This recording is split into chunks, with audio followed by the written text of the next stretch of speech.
On the one hand, regulators need to sort of look at their approach to M&A. Well, they totally fucked up there, didn't they? Because why did they allow Nokia and Alcatel-Lucent to merge?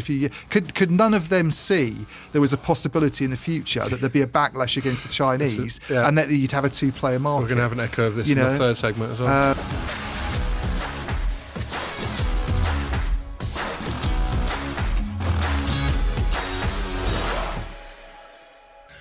Hello, and hold on a sec.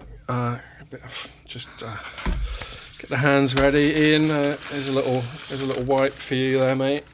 Clean yourself up, and after that, if you could put on some gloves, that'd be good. And if you can sit a bit further away, can you sit a bit further away, please, mate? I can feel the coronavirus coming off you from here, and and masks, of course. Right, Christ. Okay, hello, and... Nah, of course not. I'm not going to do that. All right, mate, good to be back. Cheers. Wait, hold on, let me... Yeah. Come on, Pierre, catch up. Ooh. Yeah, is it... It's still in. Is it overflowing a bit? Yeah.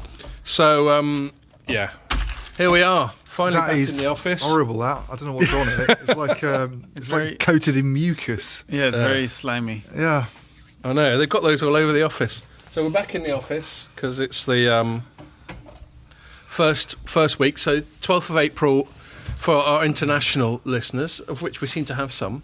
1st of April was like another little milestone and when we're allowed to leave the house again. Yeah. And so we thought, let's come to the office. So I'll start the podcast properly now, having done my little bit of theatrics. Pierre, thank you for indulging me. Hey, so welcome to the first telecoms.com podcast from the studio this year. Oh my God. First for like 4 months. Bloody hell. For like 25 episodes or something like that. So good to see you again, guys. Yeah. Nice to know you exist in the flesh. Now that we're in the studio again, it doesn't feel that long since we were here, oddly enough. No, but, that's because we've done so little with our lives in the intervening time. Yeah. But yeah, it's good to be back, and we've got some beers, and we're going to go out after. And I've been enjoying seeing some footage of people going out in Soho and all that. Do you know, it feels different from the last time lockdown lifted, which was like June of last year, June, July. Summer, yeah.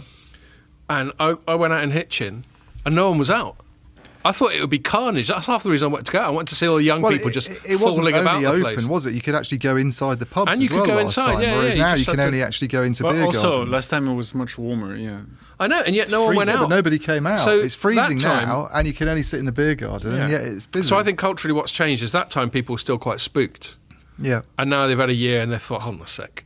You know, and I know, I'm not belittling the people who've been ill and who've died. There is and a all vaccine that sort of as well. Yeah, there is a vaccine, but I bet you half the people who are out haven't had one. I mean, all the people under 50, isn't it? Well, that's true. I only just was able to sign up. I'm 49. I was only just able to sign up for later on this month.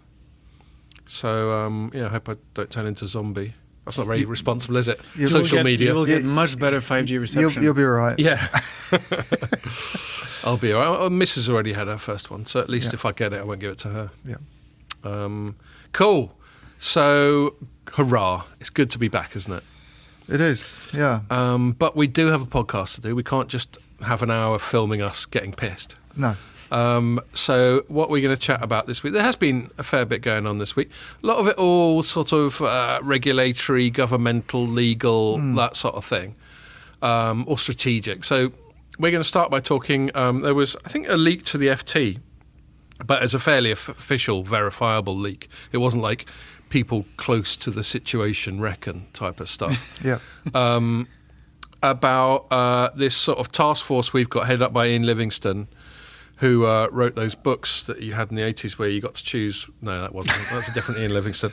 Who was... Do not get that reference? No. Well, you're A, too young, and B, too French to get that reference. Yeah, there were these fighting fantasy books. Me and my mate Gaz is going to be out later. That's how we first met. And they'd be just textbooks. But at the end of, let's say, a page, it go, do you want to fight the orc? Go to number 3, or Pick if you want to leg narrative. it, go to number 6. Right. And they were written by 2 guys called Steve Jackson and Ian Livingstone. So that was my obscure joke. But no, this Ian Livingstone used to be the head of BT or something. Yeah. And now he's chairing this task force that the government's got that says like, what we can do about It's the telecoms. UK Telecom Diversity Task Force, Oh, which yeah. sounds like it's an effort to get more people from Asia. I know. For once, diversity African doesn't mean communities into. Yeah, for once, diversity doesn't mean that. Although, give it time. Yeah. So we're going to start by chatting about that. Then we're going to talk about Huawei yet again. It just keeps announcing sort of, if it's not sort of annual numbers, it's sort of cutting new plans, and it was the latter this week. And they were sort of, in their Huawei way, indirectly addressing the shit they found themselves in, thanks mainly to the US government. Yeah. And, quite reasonably, they didn't actually moan about it that much. They were just like, all right, here we are. What are we going to do about it? Yeah. Was more or less what they said. So that'll be our second one. Our last one, we're going to talk about the merger between Virgin Media and O2 in the UK has been pretty much approved, bar one more month of presumably moaning from BT or whatever. So I don't know if are there other people moaning about it that much, because consolidation can work in their favour anyway. Yeah, well, we'll see. I jumping the don't gun know. here, I just know that there's still a window for Yeah. stakeholders to say it. It's just my shitty way of characterising all feedback as moaning. Yeah. So we'll talk about that, and might talk about sort of M&A in general, tech regulation in general, that sort of thing. So, yes, and just to remind you that if you're watching this on the site, you can also listen to it on... I've forgotten where you can listen to it for a sec. You can also watch it on Facebook and on YouTube. Pretty much anywhere. And you can listen to it on iTunes, SoundCloud, Spotify, and loads of other things. I don't know if you can catch it. I've got my my special. There had to be no other T-shirt worn today. That's the I only think. one I can wear today. So there we go. Good for me. Yeah. Good for you getting out of the house and doing things. 49 going on 15. So I'm going to start actually because when we were having our fairly perfunctory "so what are we going to chat about" pre-chat, you flagged up this thing that was in the FT. And you've remembered what the name of this task force is, and I haven't. And you know that it's chaired by a guy who didn't used to write children's fantasy books. So I think you're the better qualified to kick this one off. So this has been coming for a while. The UK Telecom Diversity Task Force, I think is the full name of it, was set up last year by Oliver Dowden, who's a government minister for tech, basically, although his proper job title covers things like sports and media. It's such a weird department. DCMS, isn't it? Bloody weird. Yeah. What the hell sport and stuff has got to do with telecom vendors, I don't know. But anyway, he set this up shortly after, I think, they'd taken the decision to ban Huawei and ZTE from the country's 5G market on the grounds that they're just kind of too risky. And the worry was that if you do that, you're only going to really be left with two alternatives. A fairly realistic worry, is that's the fact on the ground. Yeah. So they've basically reduced diversity by banning Chinese companies, and now they're worried about it. And the response has been, well, we need to increase diversity. We need to do something about it. It's a classic government thing. Yeah. The classic sort of government stroke regulatory game of whack-a-mole. It is a whack-a-mole. Where they go, right, let's deal with that. Oh no, that's created a new problem. Right, let's deal with that. Oh, that's great. Oh no. Yeah. And then they'll probably sort of have some national champion that does really well, and then they'll have to throw some money at Nokia and Ericsson for skanking them out of market share. So anyway, but the task force got it's 12 members maybe. I mean, it's got some big names on it. Ian Livingston used to be head of BT. I believe Scott Petty's on it, who's the CTO of Vodafone UK. Ros Singleton, she's on it. Who used to be head of UK Broadband, which was bought by Three. So it's got some sort of heavyweights. And I think there's people from the NCSC involved in it as well. People like Ian Levy, who's sort of technical director of the NCSC. So it's quite a it's got people who seem to know what they're doing. I thought it was quite worrying, actually, the report that came out in the FT this week, which suggested that, the FT wrote a sort of 300 or 400 word story. Obviously, not much nuance there. You can't cover all aspects of this report, which I suspect could be 80, 90 pages, who knows. Were they leaked the whole thing, or do you think they were just leaked excerpts? Maybe they were just leaked excerpts. I mean, they didn't make that clear. But the thing they seized hold of was this apparent recommendation that operators should... there's all these dealing in percentages these days. You can't have more than 30% of Huawei in your network by 2022 and all this lot. And it seems like this has continued, but in the other direction. It's so arbitrary. So now, instead of saying you can't have more than this percentage of this company in your network, they're saying you should have 25% new vendors in your network by the mid-2020s. New vendors meaning not Ericsson or Nokia, because obviously that's what they're trying to get away from. And obviously not Chinese. And, you know, the idea being that, you know, if we don't act, I'm guessing this is what they're thinking, if we don't act and have this kind of quota in there, then we've just got this two-player market, which is not a great situation to be in. But to me, it's a very worrying sign of sort of government intervention, really, in an area that I think the government should stay out of. I mean, I think the move to ban Huawei and ZTE can be sort of justified on the basis that, you know, it's not a good idea to have your critical infrastructure being built by companies that are answerable to Xi Jinping. And also, you could even It's not argue, like with every passing day you think, let's give Xi Jinping a break. It isn't, exactly. And there were, you know... and He's just locked up Hong Kong's biggest media owner. I saw that today, for yes. just taking the piss. Yep. And there were trade arguments as well, you know, for doing what they did. But I think taking it to the level where we're saying you have to have companies that aren't Ericsson and Nokia in your network is, you know, it's the government basically interfering in an operator's commercial arrangements with its suppliers. It's the sort of thing that was going on in the early 1970s when you had like the Harold Wilson government interfering in the car sector and trying to engineer mergers with British Leyland, and it all went horribly 3-day wrong. week, rubbish piling up in the streets. Exactly. It's not quite going as far as that in actually picking an industrial champion and saying we want to sort of support this company, but it is. There are elements of that, because I think where a lot of this comes from is this kind of hope that, you know, if they have policies like this, it would give rise to local homegrown players, perhaps. You know, there's this hope that Open RAN, this new technology, which is really the only thing that operators can introduce if they're not going to use Ericsson and Nokia. Yeah, it's the great hope. It's the great hope, and there seems to be this hope that you know, if you push that, then it will give rise to local alternatives. You know, and that maybe we'll get sort of British players like, you know, have a bit like the days of Plessey and Marconi and these, you know, British companies that used to have a play in the network sector but ended up getting bought and sold off and merged and everything. But I just think it's a really dangerous move, to be honest with you. I mean, it's curious why they're so worried about this particular consolidation as well. I mean, there's all sorts of instances of consolidation and oligopolies and you know, market imbalances that go on throughout the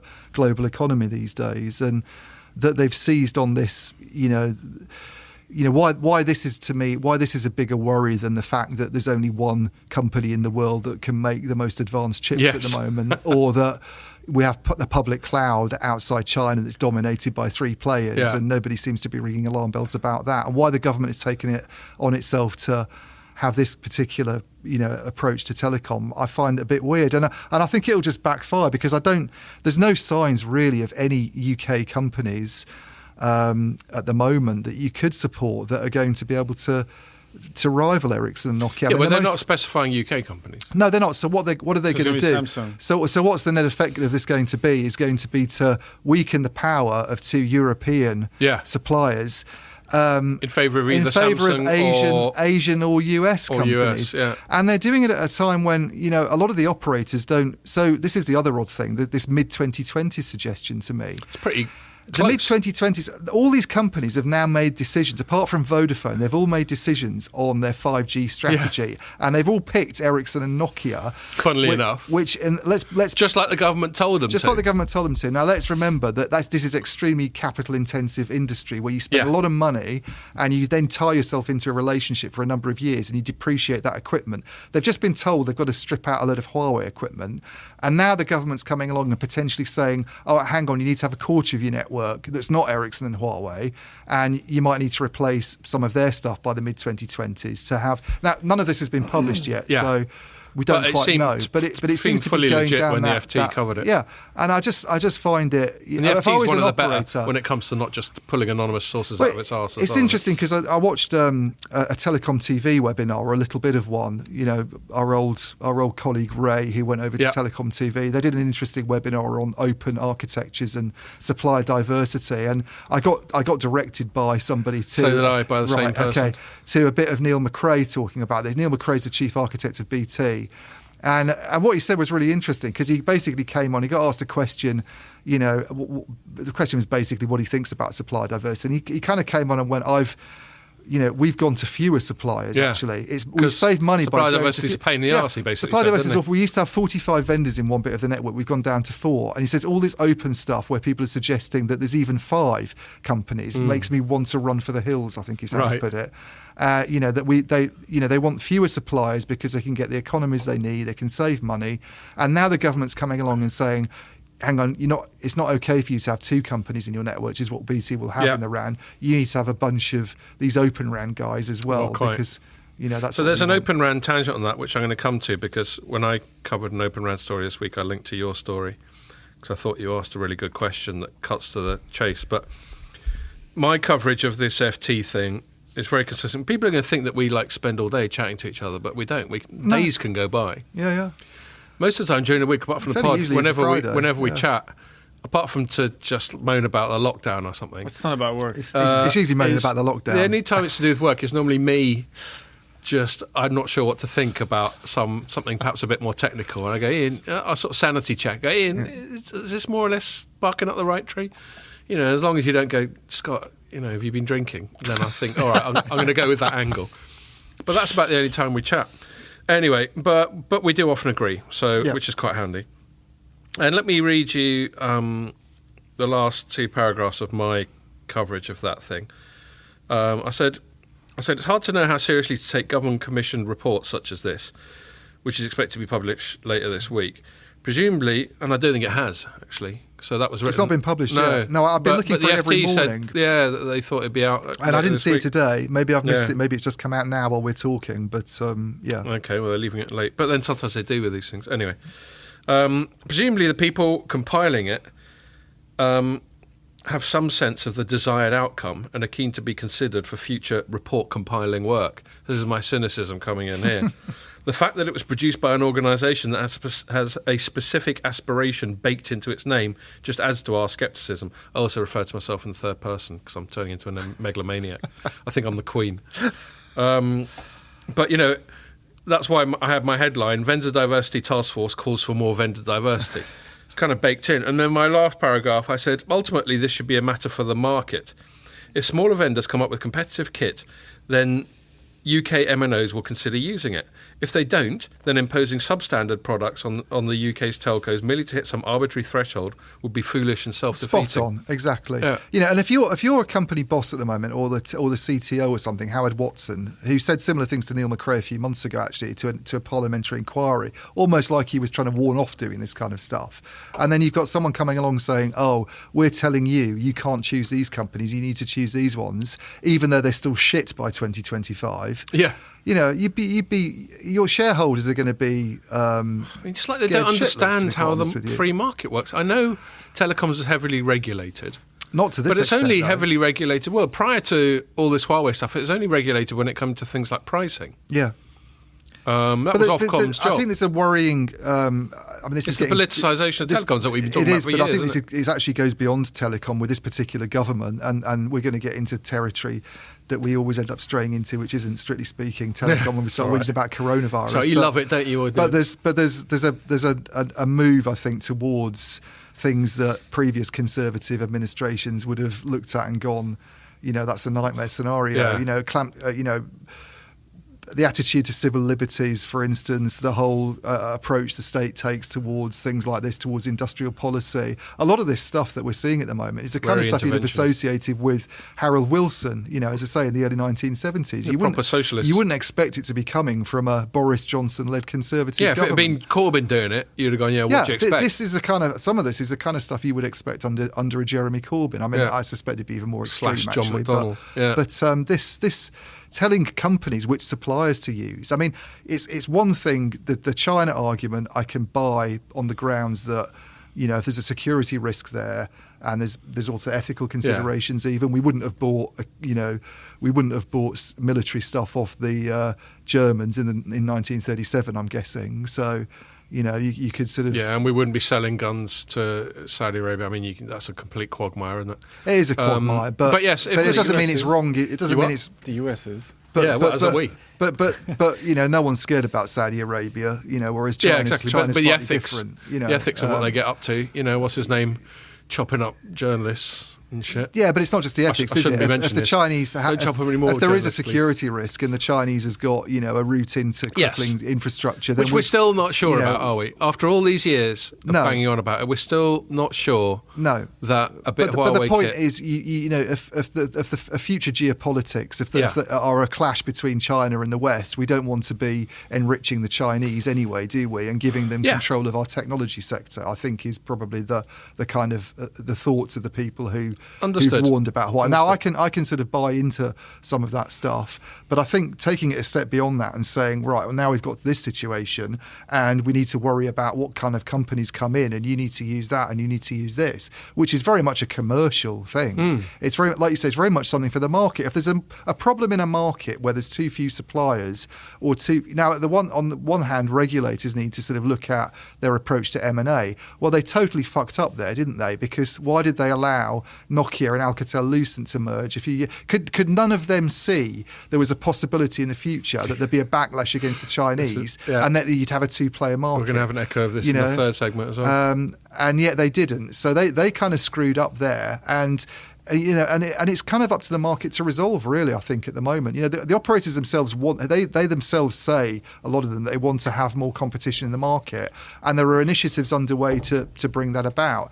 It's not up to the government to say you need to go out and buy a quarter of equipment from someone. It's just silly. And then, I mean, not only do you get this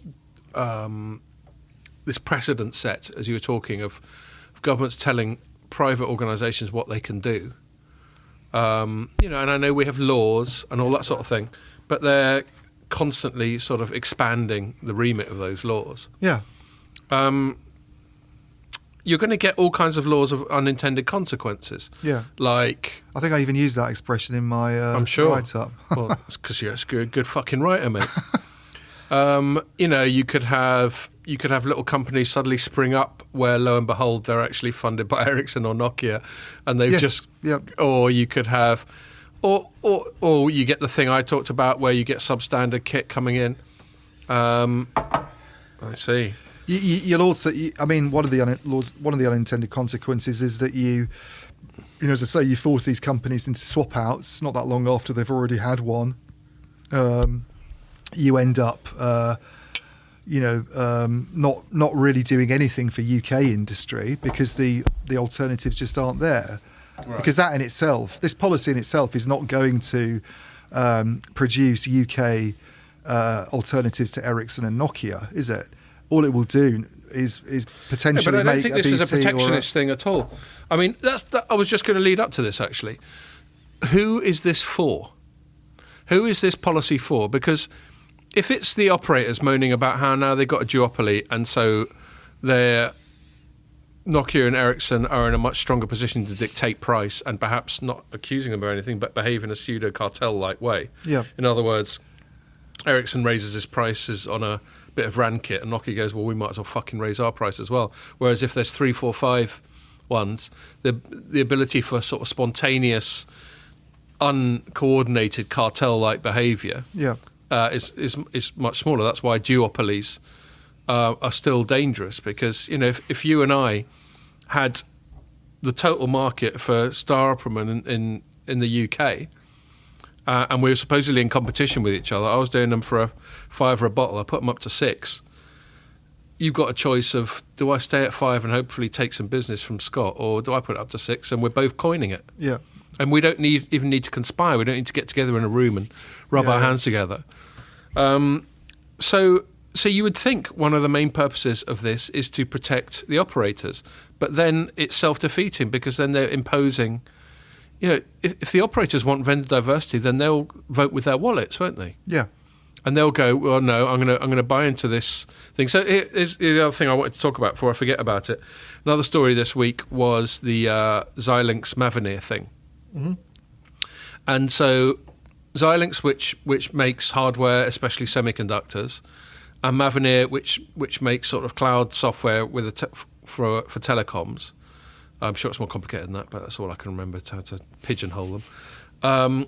got together to make this sort of package of a 5G radio that's sort of Open RAN compliant. Yeah. That you can just sort of plug into a broader Open RAN setup.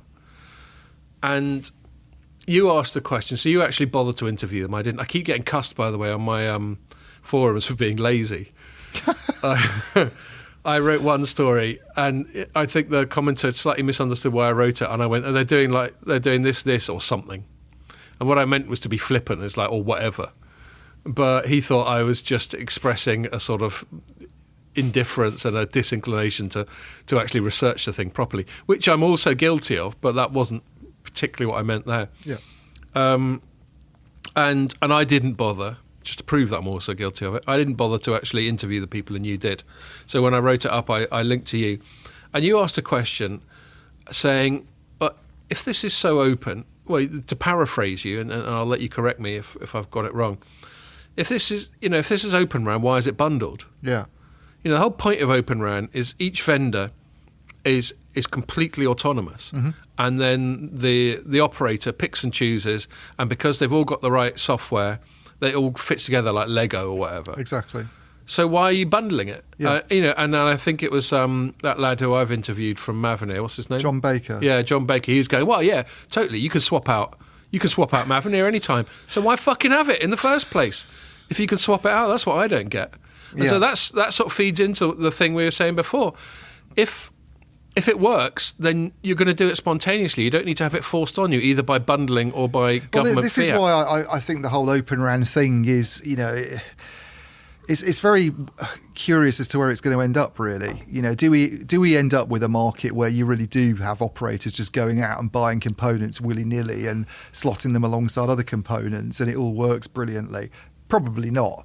What Mavenir and Xilinx are doing is they're just trying to produce a kind of something carbon copy of what Ericsson and Nokia do, aren't they? Really, they're trying to replicate that model, because they know that a lot of operators don't want to actually, all this talk about they all want to go out and they want the freedom to buy their software separately from their hardware, or actually a lot of them don't. They want more competition in terms of options available, but they still want integrated deals, I think. And this is an integrated deal, isn't it? You've got Mavenir integrated itself with Xilinx, and it's all very well for them to say... A bit like a bunch of Ericsson kit all bundled together. Exactly, it's the same thing. It's two different companies, but it's still, you're going to one company to get it. You're going to one shop to buy this stuff. And then, the question is...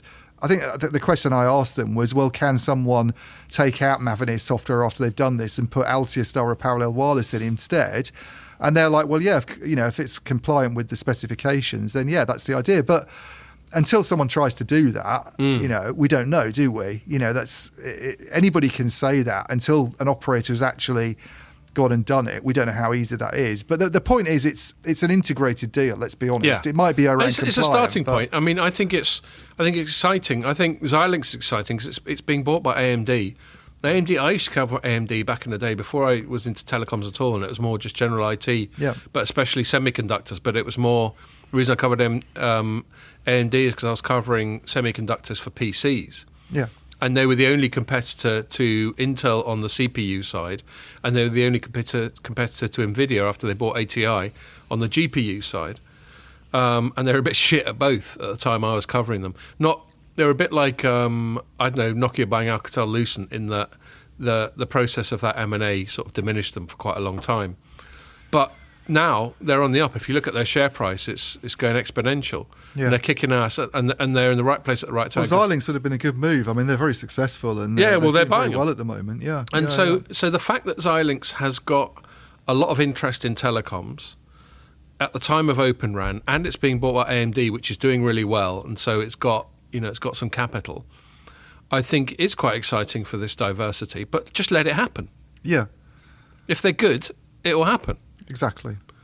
And as for Mavenir, I'm just totally above my pay grade to make any qualitative comment about the quality of their stuff, but they've been around for ages, presumably for a reason. Yeah. And they seem to be positioned in the right way.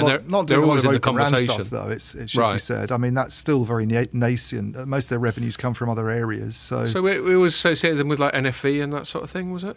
Yeah, they're in Virtualization? core as well. You know, Right. they have a lot of other activities. Most of the money at the moment is not coming from Open RAN. I mean, that's No. possibly the biggest opportunity for them because the RAN market's bigger than But they're positioned. core and They're all one of the stuff they're companies in. that's in the right Yeah, they're place. hoping they're one of the companies in the right place and hoping Yeah. to do well out of this. I mean, it's really, really hard to say how Open RAN is going to pan out. You know. Yeah. You know, it's very, very hard to predict, Gabe. and this is probably why. Get Andrew Lincoln in to tell us. Gabe. Yeah. But well, I mean, I think even Gabe would say there's still a lot of uncertainties. I mean, analysts can make He would, though. He'd he's sit on got the a more fence, wouldn't he? qualified Especially if he's opinion. on the pod.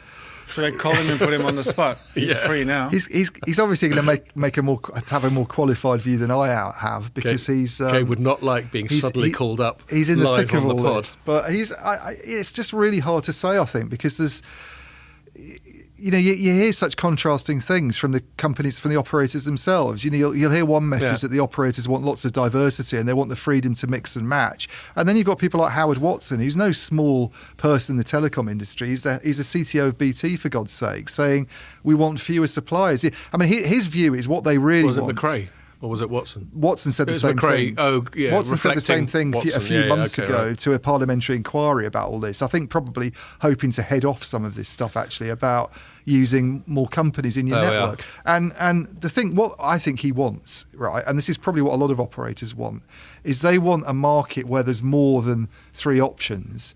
Yeah, they don't want But they're just still only these gonna 3. pick a couple but of they're them. still only going to pick a couple Yeah. of them. You know, they're not going to go out and do this thing that Rakuten seems to have done, where you get loads of different people involved in the party, and it's all very complicated, and you have to integrate it all, and you know, and okay, if you're greenfield and you're doing it from scratch, it's probably you can get the automation in place to make it a bit easier. But for a brownfield player with some legacy stuff as well, and you know, and it's got a lot of customers to support on old platforms, you don't want that. You know, Neil McRae said this: complexity is the worst thing for operators. They want 1 or 2 suppliers. And so this is why the Mavenir Xilinx thing's interesting, because they can just pitch that as this is your all-in-one kind of RAN deal, you know. And I think even part of that deal was actually Mavenir doing the core as well. You know, so you take your core and your radio from this Xilinx. Yeah, and I think we said this on setup. either the last pod or the one before.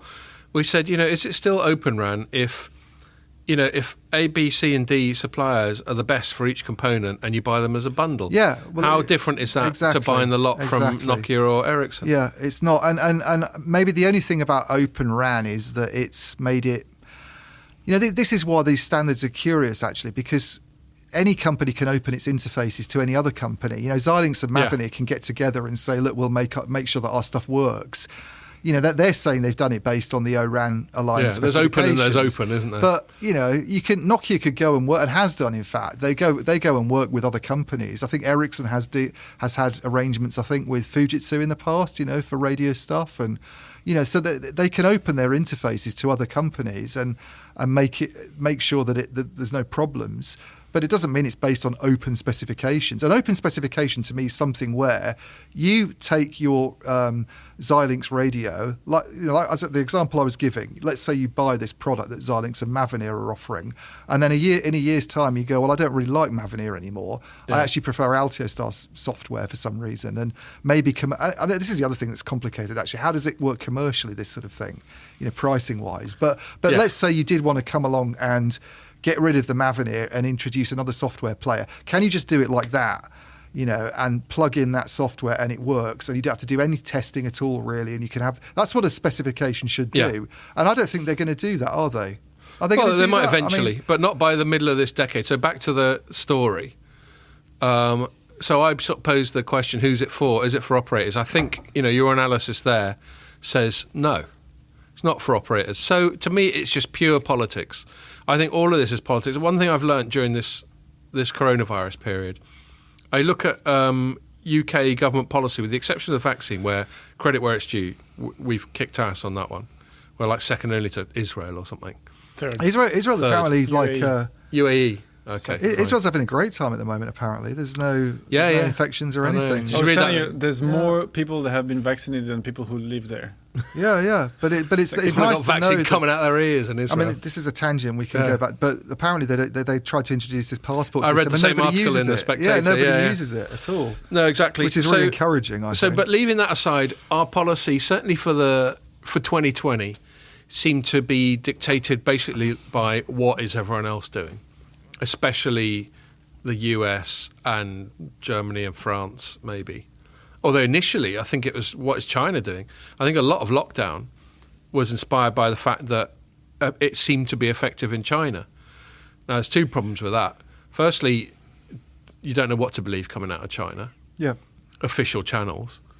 And secondly, it's a lot easier for them to lock down because it's a more authoritarian regime in the first place. But anyway, and the reason I'm doing this isn't just to go off on a massive coronavirus. I got my little stunt out of the way at the start. Is to say that I sometimes get the impression that with all this Huawei stuff, it's been similar. I mean, we know that we only really banned Huawei because the Yanks told us to. At the start of 2020, Pompeo.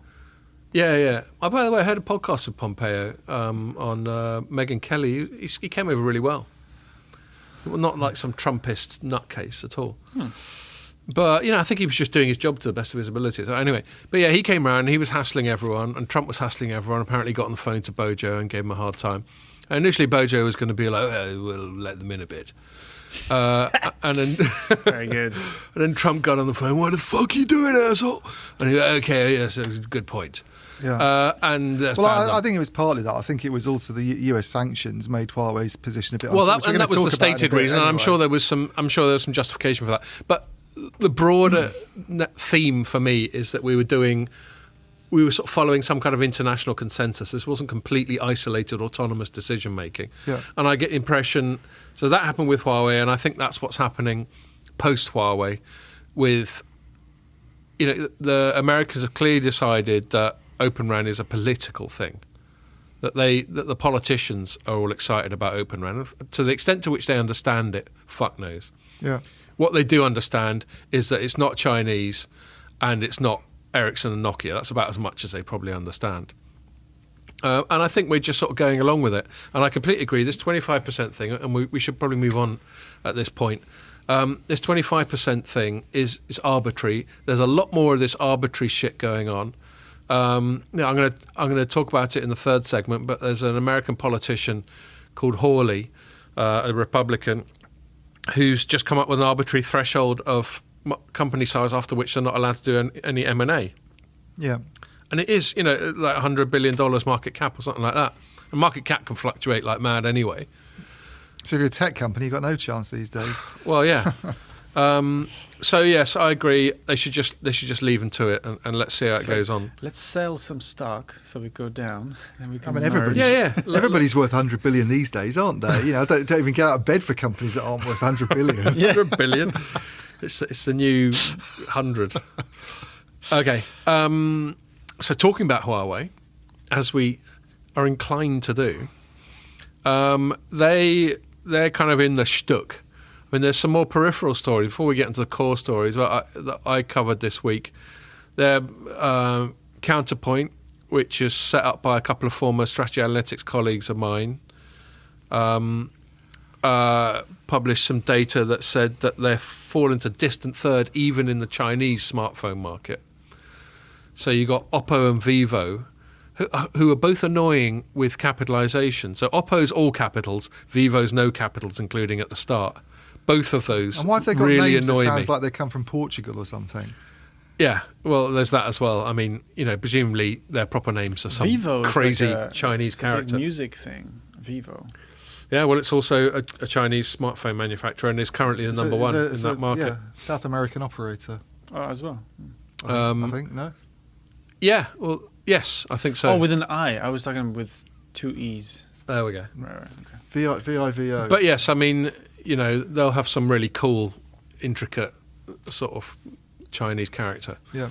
And so that'll be the westernization of their names. Huawei was like about 46% of the Chinese market, even as recently as Q4 as last year. Now it's down to about 15 and it's continuing to decline. So, and that's about the only place that it thought it had a hope in hell of selling smartphones. So its smartphone business is proper fucked. And that's a few billions.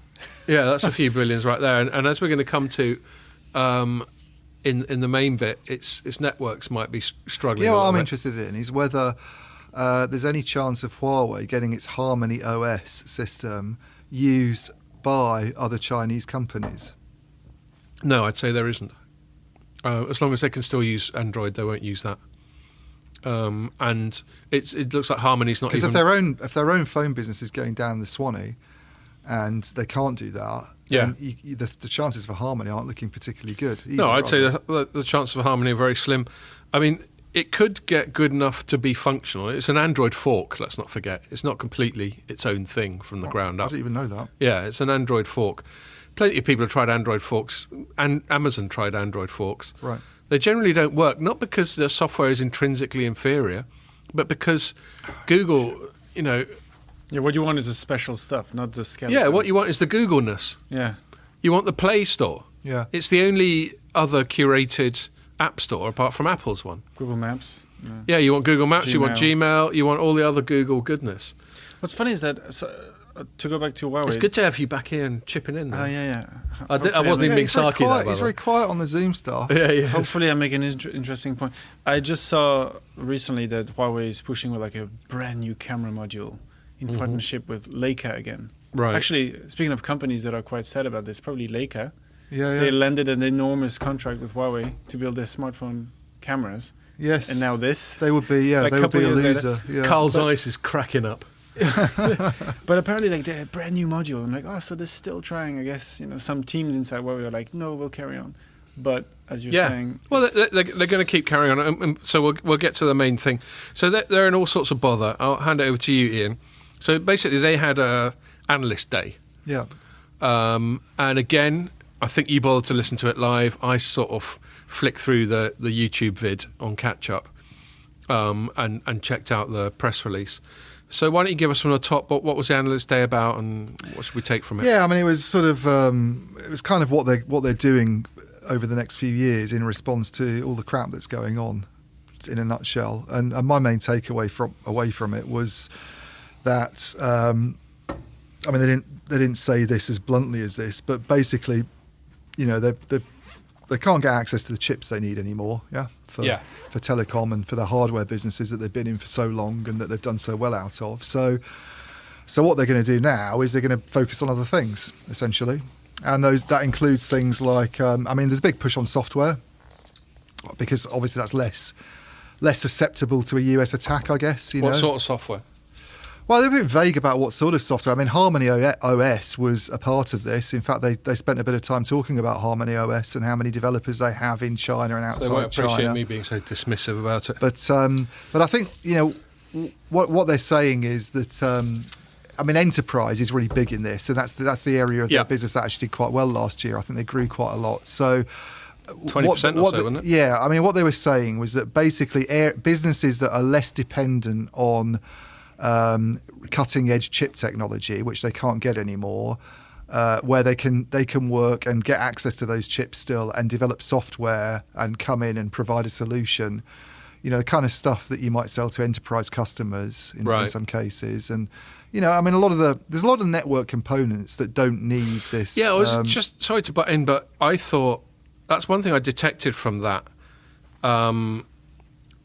The inference was something that you've been really strong on, and I haven't seen anyone else in our space cover at all, is the semiconductor implications to them on the network side. Yeah.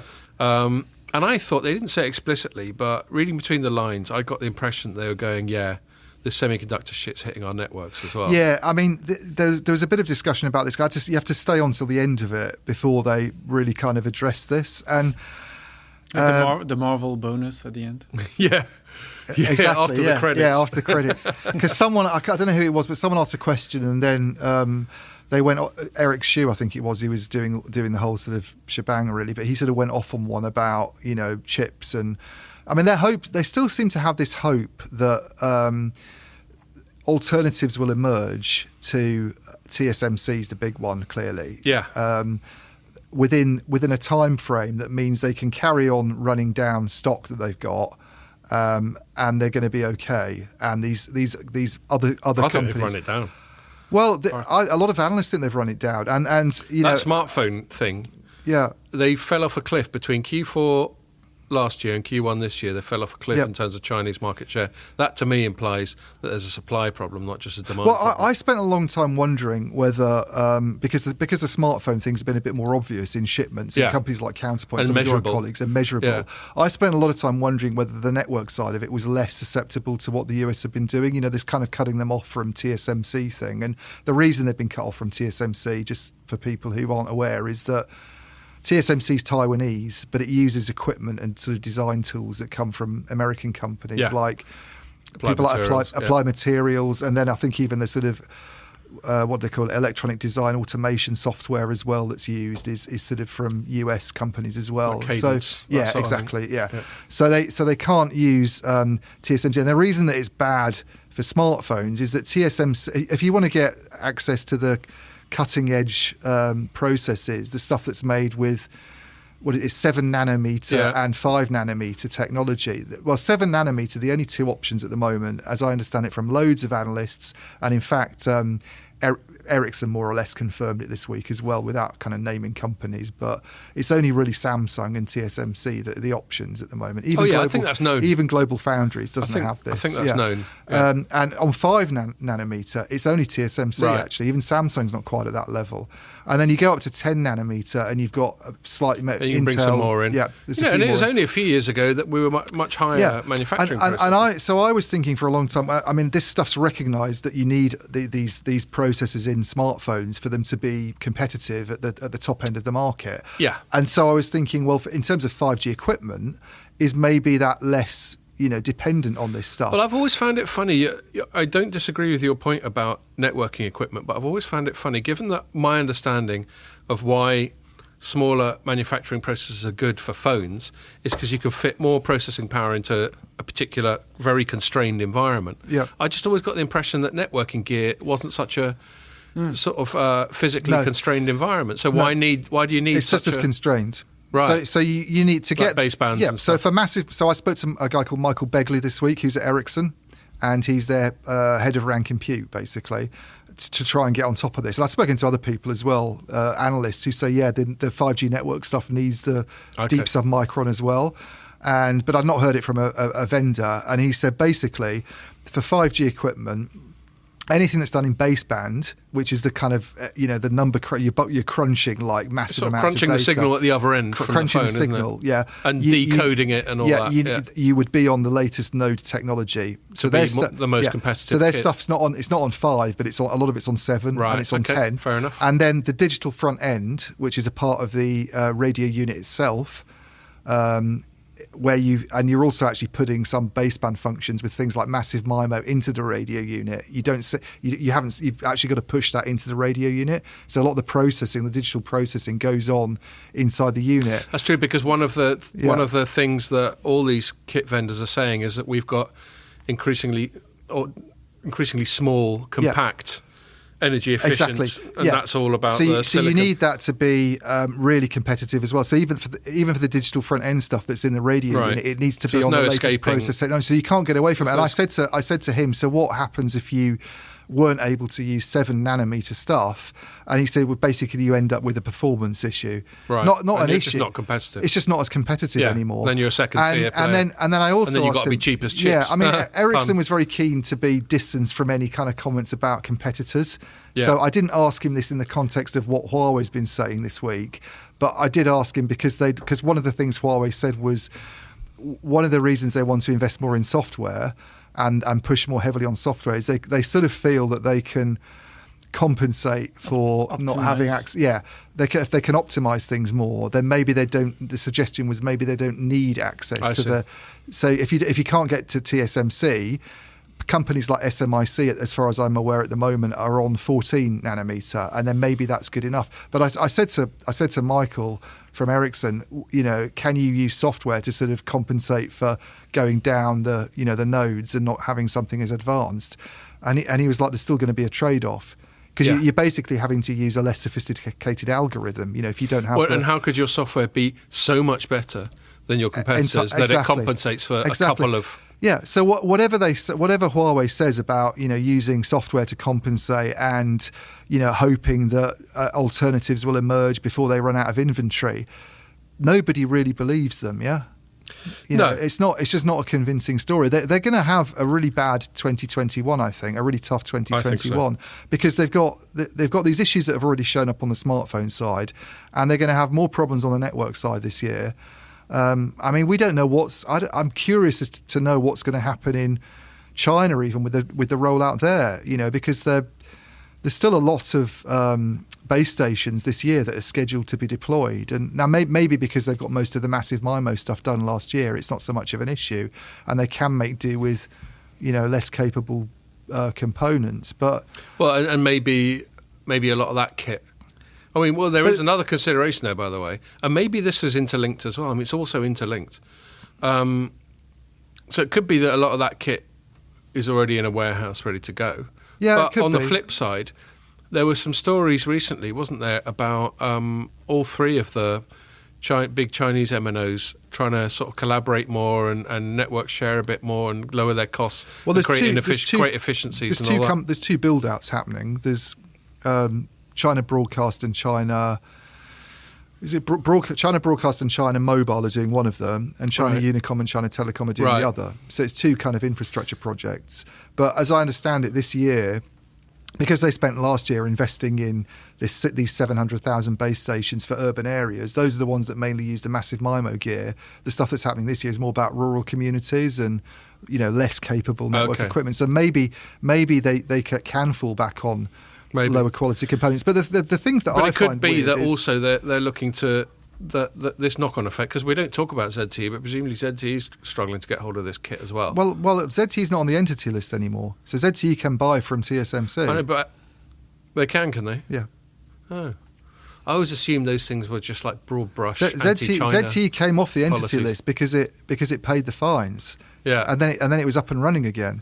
So that just says how incoherent the American policy is. Well, so they're saying that maybe Huawei... It's a good story that's not been written yet. I know. But So maybe Huawei's feeding all this info to the Chinese military, but ZTE isn't. Even though ZTE, I think, has got much more official ties to the Chinese state. I know all people ZTE listen to this going, Scott, shut the fuck up. Well, one thing to look at is whether ZTE's role in China starts to get even bigger. I mean, I think there's quite an even split actually in China between ZTE and Huawei. I bet you they still struggle to get hold of certain kit. Anyway, I just think it could be... Well, they can buy from TSMC. Yeah, apparently so. But I wonder if they can. I mean, I know officially to the best of our knowledge, they can, but I wonder if in practice they can. It's funny, and in the meantime, the Chinese military is circling Taiwan, pissing them off. I know. Well, this is the thing, isn't it? They just banned a bunch of Chinese supercomputing companies. Yeah. On the grounds that they might help out the Chinese military. Now, again, that's sort of consistent with what they've been doing since Trump kicked all this stuff off. But are you saying there's no US companies, supercomputing companies that help out the US military? So the wording of that thing was basically Chinese military bad and implied US military good. So it just becomes a straight judgment call. And they have to dress it up. But, this is Cold Warfare by trade rather than by nuclear arms race. Sorry, to go back a few steps, I just wanted to know, do we know who picked up the market share from Huawei in the smartphone business? You said it was down to 15. Who? Well, in China, it was Oppo and Vivo. Oh, really? Okay. Yeah. Not Samsung, not Apple, according to Counterpoint. I mean, they only use 3 data points. I don't remember them talking about Samsung and Apple that much. They'd be the other two big players, and obviously Xiaomi and countless other number one Shenzhen smartphone manufacturer. I was just wondering if there was one major winner. No, Oppo and Vivo. Oppo and Vivo are the two main winners. And then internationally, I mean, it'll just be the whole Android ecosystem. So I mean, LG, as we know, just crashed out, so that's thinning out. Samsung's a dominant player in Android in most of the world. So yeah, Samsung or maybe Google itself. Yeah. Yeah, although, funnily enough, I mean, here I've got a Pixel. My old Pixel's been handed down to Scott Jr.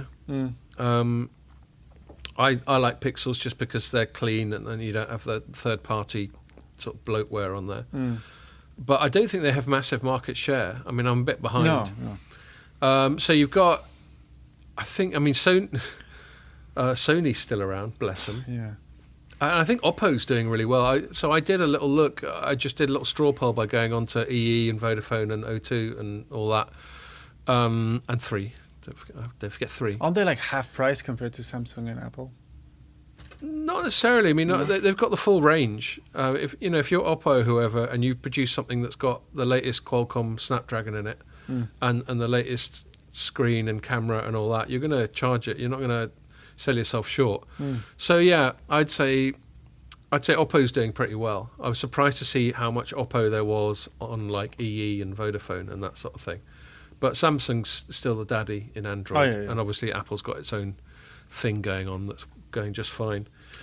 Just on the Huawei strategic pivot, because we've gone off on a tangent a bit, but I mean, one of the things they're saying is they're talking up a lot is cars actually at the moment, automotive. Yes. It's a massive sort of not to actually make their own cars, but to partner with Chinese companies like... no, I think they're making their own cars. No, they're not. No? They deny they're making their own cars completely this week. Right. Okay. And I don't understand why they would make their own cars. It wouldn't suit them at all, their business model. So what They'd be better off being a software they're better off. So they've component. got an agreement with Beijing Automotive. They've got another one with Guangzhou Automobile, I think it's called. And this is the push on software, that they develop the software for things like autonomous driving and a lot of the systems that you have and in the car. connectivity. Yeah, and it was really interesting hearing them talk down 5G actually and 6G in the context of you'd never have heard this, I don't think, 3 or 4 years ago from Huawei, for Eric Xu to be saying we don't think 5G is necessarily that important in autonomous driving. Right. At a time when What is then? well, this is exactly what he was saying. Autonomous driving, how dependent it will be on 5G is very much up for debate. And it's only the people who think that your autonomous car has to be linked to all the kind of road furniture around it. Right. And it's not practical anyway, because it means mobile operators have to have high capacity 5G networks everywhere, even in remote areas for it to possibly work. So he was really talking down 5G, which was kind of it's kind of curious. A company that and it's interesting, isn't it? Now all of a sudden their 5G business is looking under threat, and they're trying to move away from it and be more of a software company and an IT company. That they're saying actually maybe I bet he 5G drives a Tesla and he sees the Tesla drive by itself amazingly with just cameras, and he's like, maybe we don't need it. Yeah. So I mean, back to what you were just saying, Ian. I think to sort of conclude this segment, I put myself in Huawei's position, and they're being expedient, they're being pragmatic. They're going, here's where we are, here's how we're going to try and make the best of it. And I sort of think, fair enough. I've got no real criticism. I thought the cunning plan wasn't that cunning, but at least they're giving it a go. It's quite sweeping. It's quite sort of dramatic. Yeah. And if they can pull reading it off, between the great. lines, that they're basically saying everything that made us an absolute ton of cash, we're gonna diminish. Here's the thing: any other company in any other country in the world, if they said we're going to go from telecom to being a big IT player, which is kind of what they said in a way. Then we talked about the cloud a lot as well. You go, there's no way they're going to be able to pull this off. But with Huawei, with its R&D budget, the Chinese government behind it, a market of 1.4 billion people, Western companies aren't going to get a look in that market. The Hewlett Packards and the IBMs, forget about it.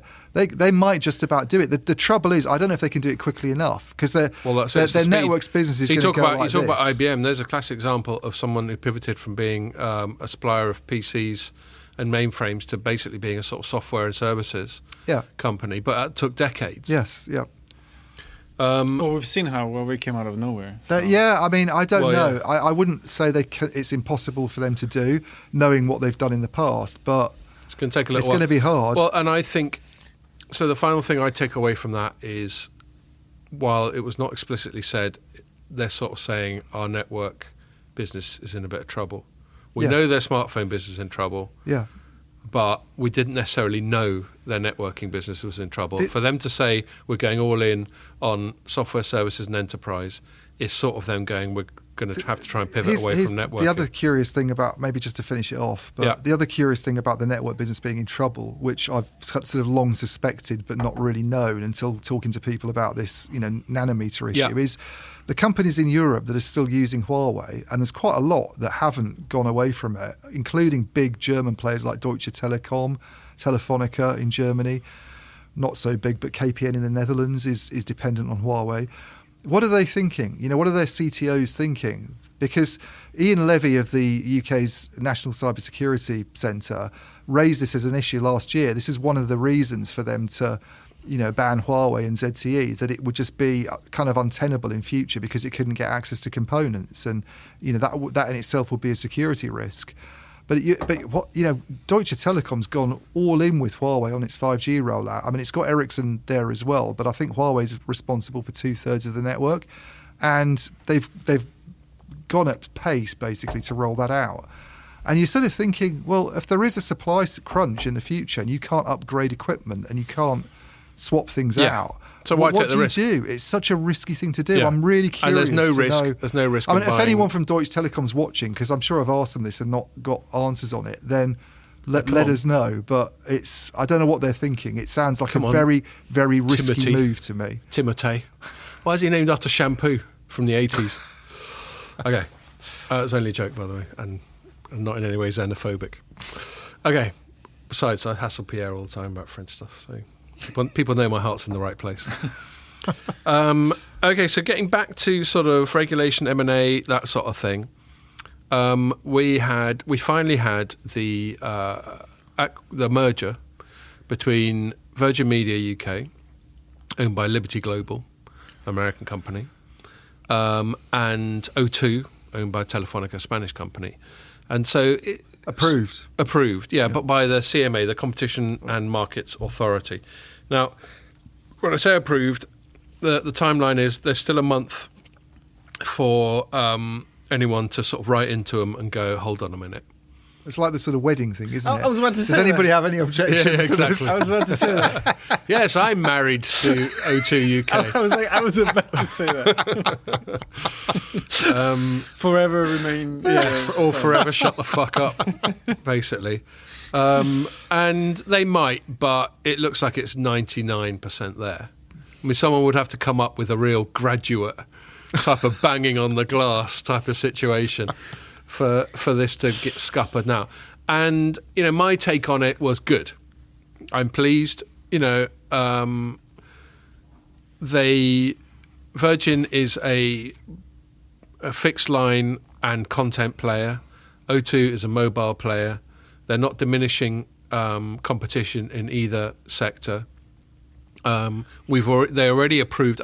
My basic line was always, if you can approve BT buying EE, then what's the fucking problem? Yeah. And so now we've got another sort of converged player to take on BT and EE, and then Vodafone and Three have just got to think about how they're going to propose it, either through partnership or through M&A. So I'm pleased they've approved it. The concern was only about wholesale mobile.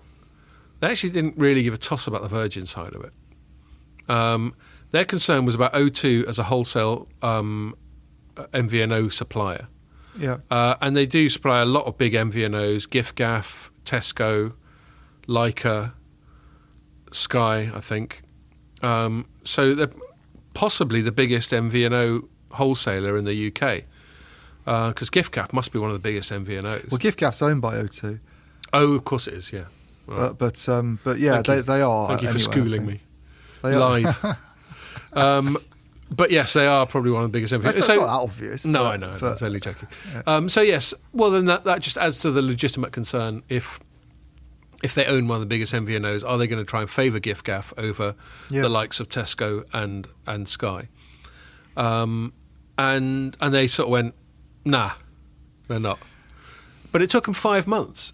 And the bugbear I've got, I always get really annoyed at just bureaucracy. Bureaucracy annoys me, and it's the pace of it. You have to have bureaucracy. I'm the first to say, as I have countless times, you have to have, as we'll come to in a bit, you have to have anti-monopoly bureaucracy. Otherwise, monopolies will happen. Yeah, funny that, isn't it? Scott and Ian being the star suppliers, sooner or later, we're going to merge and have a monopoly because we'll do the maths. Live in the Seychelles. And Yeah, exactly. So, people will form monopolies if they can.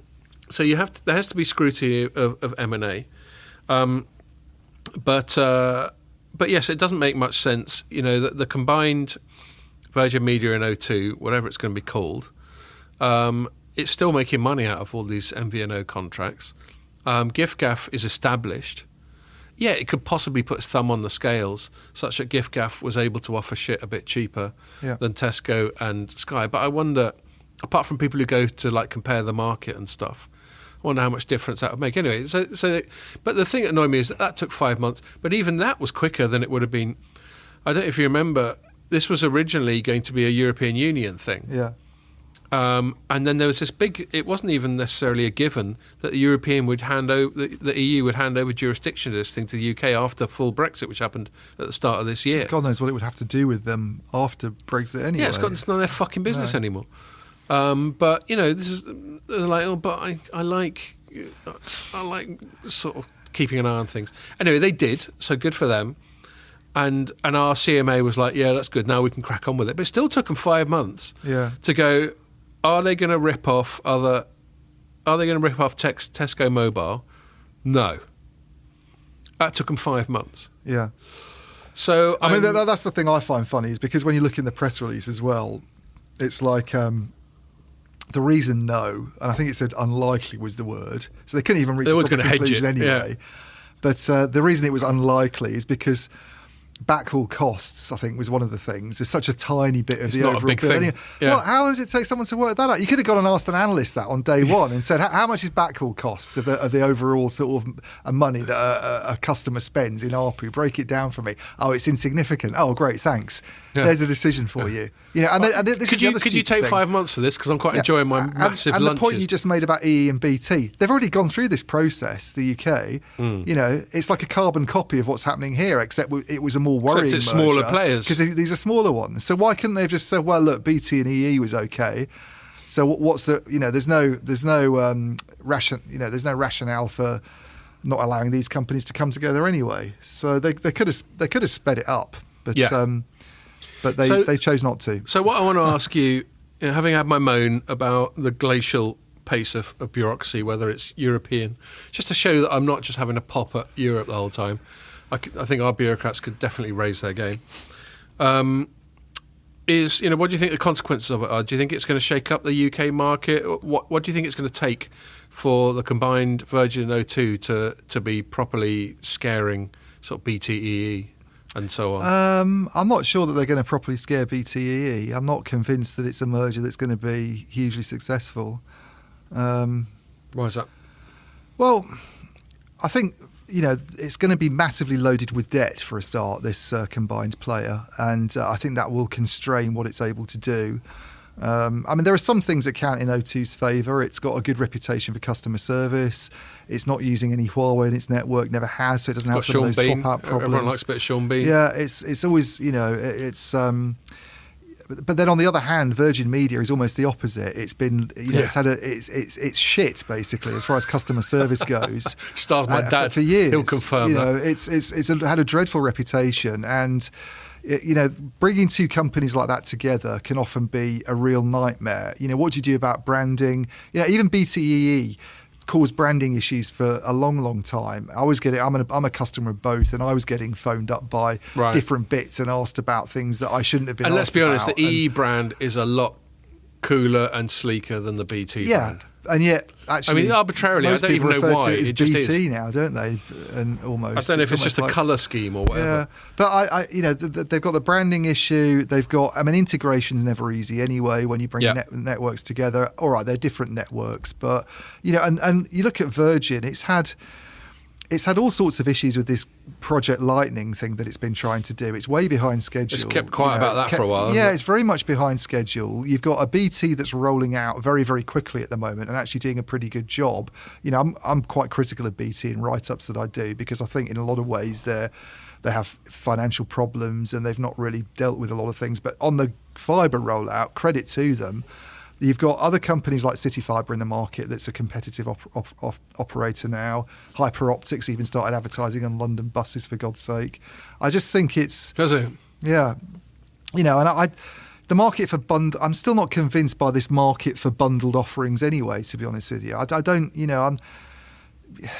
it seems to have taken off in certain bits of Europe, but is it something that UK customers have embraced? I mean, I remember talking to analysts who cover this stuff even a year ago, I think, before we went into lockdown, and they were saying it's not happened as quickly here. And there are still reasons why people might want to buy, a mobile phone service separately from a fixed line, and keep the two things distinct. And you've got to have a pretty compelling proposition anyway at the moment, I think, to do with, based on something like sports or, something else that's quite hard to put your finger on to really differentiate yourself. I mean, with the advance of companies like, Amazon and Netflix into the TV area, what is it that broadband operators can really provide as a kind of, add-on experience, I guess. That, anybody can go out and get a broadband line and run an Amazon service over it. And so it's very hard, I think, to make converged deals look all that exciting or different from what,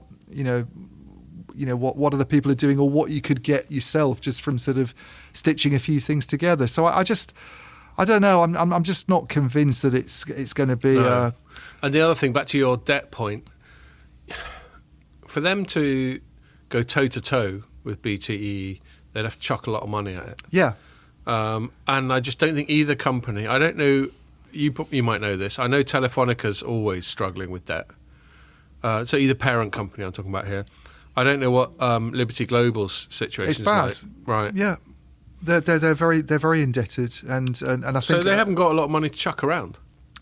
No, and it's not a good idea it's not a good time to be heavily indebted at the moment. You notice a lot of companies trying to reduce leverage at the moment is one kind of trend that's been happening in the market for a while. But there's concern in financial markets about... Say debt, don't say leverage.